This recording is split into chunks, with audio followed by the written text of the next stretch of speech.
ಅಂತ ಹೇಳಿ ಟ್ರೈನಿಂಗ್ ಹೋಗ್ತಿದ್ದಾಗ ಅಭಿನಯ ನನಗೂ ಗೊತ್ತಿರಲಿಲ್ಲ ಎಲ್ಲಿ ಯಾರನ್ನ ಕಾಂಟ್ಯಾಕ್ಟ್ ಮಾಡಬೇಕು. Just wanted to be an actor. ನನಗೂ ಯಾರಾದ್ರು ಥರ್ಮೋಕಾಲ್ ಹಿಡಿಬೇಕು, ನನಗೂ ಯಾರಾದ್ರು ಟಚಪ್ ಮಾಡಬೇಕು, ನನಗೂ ಈ ಥರ ಒಂದು ಸೆಲೆಬ್ರಿಟಿ ಫೀಲ್ ಬೇಕು. ಸೊ ಈ ಥರದ್ದೆಲ್ಲ ನನಗೆ ಇತ್ತು ಮೈಂಡಲ್ಲಿ. ಆಮೇಲೆ ನಾನು ಕೆಲಸ ಮಾಡ್ತಿರ್ಬೇಕಾದ್ರೆ ಅವ್ರನ್ನ ಯಾರನ್ನೂ ಕೇಳ್ತಾ ಇದ್ದೆ, ಇಲ್ಲ ನೀವು ಏನದು ಆ್ಯಕ್ಟಿಂಗ್ ಮಾಡಬೇಕು ಅಂತಂದರೆ ಬೇಸಿಕ್ ಇರೋದು ನಿಮಗೆ ಥಿಯೇಟರು ಅಂತ. ಅದಕ್ಕಿಂತ ಮುಂಚೆಲ್ಲ ನನಗೆ ಬೇರೆದು ಇದೆಲ್ಲ ಆಗಿತ್ತು. ಅಂದರೆ 10 ದಿನದಲ್ಲಿ ಆ್ಯಕ್ಟಿಂಗ್ ಹೇಳ್ಕೊಡ್ತೀವಿ, 15 ದಿನದಲ್ಲಿ ಹೀರೋಯಿನ್ ಆಗ್ತೀವಿ, ಆಗ್ತೀರಾ ಬನ್ನಿ, ಆ ಥರದ ಫೇಕ್ ಅನೌನ್ಸ್ಮೆಂಟ್ಸ್ ಇರುತ್ತೆ. ಮತ್ತು ಜೊತೆಗೆ ಇದೆ, ಇಲ್ಲ ಅಂತೇನು ಹೇಳ್ತಿಲ್ಲ. ಫೀಸು ಇಂಜಿನಿಯರಿಂಗ್ ಫೀಸ್ಗಿಂತ ಜಾಸ್ತಿ ಇದೆ. ನಿಮ್ಗೊಂದು 45 ದಿನಕ್ಕೆ ಆ್ಯಕ್ಟಿಂಗ್ ಕಲಿಸ್ಕೊಟ್ಬಿಟ್ಟು ಅಲ್ಲಿ ನಟನೆ ಹೇಳ್ಕೊಡ್ತೀವಿ ಅಂತ ಹಾಕಿರಲ್ಲ ಕೆಲವೊಂದು ಇದರಲ್ಲಿ. ಹೀರೋಯಿನ್ ಆಗಬೇಕಾ, ಬಂದು ನಮ್ದಕ್ಕೆ ಸೇರ್ಕೊಳ್ಳಿ ಹಂಗಂತ ಆಗ್ತಾರೆ. ಎಷ್ಟೋ ಜನ ಪಾಪ ಹಂಗೆ ಹೋಗ್ತಿರ್ತಾರೆ. ಎಲ್ಲಾದ್ರ ಮಧ್ಯೆ ನನಗೆ ಸಿಕ್ಕಿದ್ದು ಬೆಸ್ಟು ಅಂತಂದರೆ ಅಭಿನಯ ತರಂಗ ಅಂತ.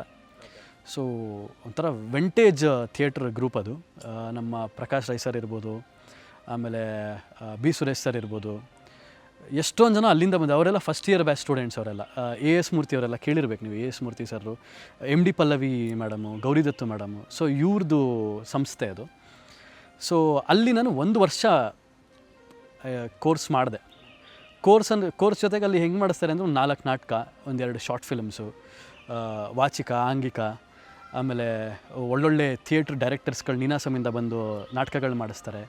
ಆಮೇಲೆ ಶಾರ್ಟ್ ಫಿಲಮ್ಸ್ ಅಂದರೆ ಇವಾಗ ಎಕ್ಕ ಡೈರೆಕ್ಟರ್ ಇದ್ದಾರಲ್ಲ, ರೋಹಿತ್ ಪದಕಿಯವರು, ಮತ್ತು ಮದನ್ ರಾಮ್ ವೆಂಕಟೇಶ್ ಅಂತ ಇದ್ದಾರೆ, ಆಮೇಲೆ ರಘು ಶಿವಮೊಗ್ಗ, ಇವರೆಲ್ಲ ಬಂದು ನಮ್ಮ ವರ್ಕ್ಶಾಪ್ ಮಾಡ್ತಾಯಿದ್ರು. ಜೊತೆಗೆ ಆವಾಗ ಇನ್ನೂ ಎಮರ್ಜಿಂಗ್ ಹೀರೋ ಇವಾಗೆಲ್ಲ ನವೀನ್ ಶಂಕರ್ ಸರ್ ಎಲ್ಲ ಇದ್ದಾರಲ್ಲ, ನವೀನ್ ಶಂಕರ್ ಸರು, ಅದಾದಮೇಲೆ ರಾಮರೇ, ಅದೆಲ್ಲ ಆ ಟೈಮ್ ಆವಾಗ ಅವರೆಲ್ಲ ಬಂದು ನಮಗೆ ಸ್ವಲ್ಪ ಗ್ರೂಮ್ ಮಾಡೋದಿದೆಲ್ಲ ಮಾಡೋರು. ಸೊ 4-5 ನಾಟಕಗಳು ಮಾಡಿದೆ. ಅಲ್ಲೂ ಒಂಥರ ಒಳ್ಳೆ ಎಕ್ಸ್ಪೀರಿಯನ್ಸ್ ಚೆನ್ನಾಗಿತ್ತು. ಆ್ಯಂಡ್ ದೆನ್ ಅಲ್ಲಿಂದ ನಾನು ನಿಮ್ಗೆ ಯಾವುದೋ ಒಂದು ಶಾರ್ಟ್ ಫಿಲ್ಮ್ ಒಂದು ಅವಾರ್ಡ್ಗೆ ಸೆಲೆಕ್ಟ್ ಆಗಿತ್ತು. ಹೌದು. ಒಂದು ಸ್ಟ್ರಾಂಗ್ ಕಾಫಿ ಅಂತ ಮದನ್ ರಾಮ್ ವೆಂಕಟೇಶ್ ಅವರು ಡೈರೆಕ್ಷನ್ ಮಾಡಿದ್ದು short films, SIIMA short film ಅವಾರ್ಡ್ಸ್ಗೇನೋ ಸೆಲೆಕ್ಟ್ ಆಗಿತ್ತು.